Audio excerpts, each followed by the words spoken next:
कि खेत गेहूं अउरी के बोवता केहू, खेत गेहूं अउरी के बोवता केहू, बोझा बीमारी के ढोवता केहू, और रिंगटोन आइल मोबाइल में ऐसन कि बाजता केहू के टोवता केहू।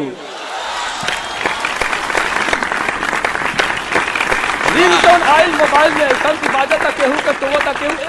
कभी कश्मीर की कली तो कभी छुई मुई, केवड़ा गुलाब रात रानी लगती हो तुम। और देखने के बाद कहा दिल ने दीवानगी में, बरसों की जानी पहचानी लगती हो तुम। और खुद की खबर नहीं दुनिया का डर नहीं, कवियों की कविता कहानी लगती हो तुम।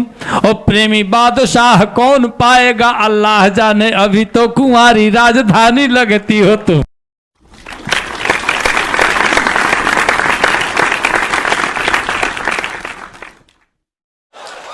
दर्द हो रहा हो तो अंग्रेजी का विद्वान ज्यादा से ज्यादा कहेगा पेन हो रहा है। जो भोजपुरी भाषी है तो गौड़ता बथता चनकता टबकता छेदता बेधता करकता अंगरता झिनझिनाता दुखाता मिमोरता ऐठता टनकता। 40 पर्यायवाची है भोजपुरी में।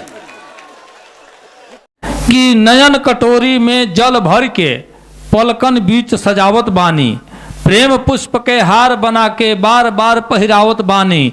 आज सभा में रोक न पाई मन के भाव दबावत बानी, गर्भ छोड़ के हाथ जोड़ के हई उचकल माथ झुकावत बानी। हम प्रेमी रौरे चरणन में श्रद्धा सुमन चढ़ावत बानी, हम प्रेमी रौरे चरणन में श्रद्धा सुमन चढ़ावत बानी। पिता का प्रभाव पुत्र का स्वभाव सिद्ध करे, माँ की महानता जो पुत्रियों को प्यार दे। सच्चा सुपुत्र मातृभूमि की भलाई और मात पीठ हेतु माथ धड़ से उतार दे। बेटी जो कुल में कलंक ना समाने दे, भाई जो भाई की किस्मत संवार दे।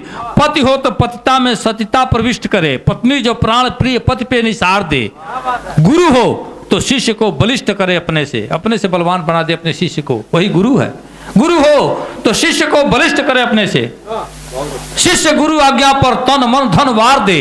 राजा प्रजा के सुख दुख का ख्याल करे। क्यों श्रीमान? राजा प्रजा के सुख दुख का ख्याल करे।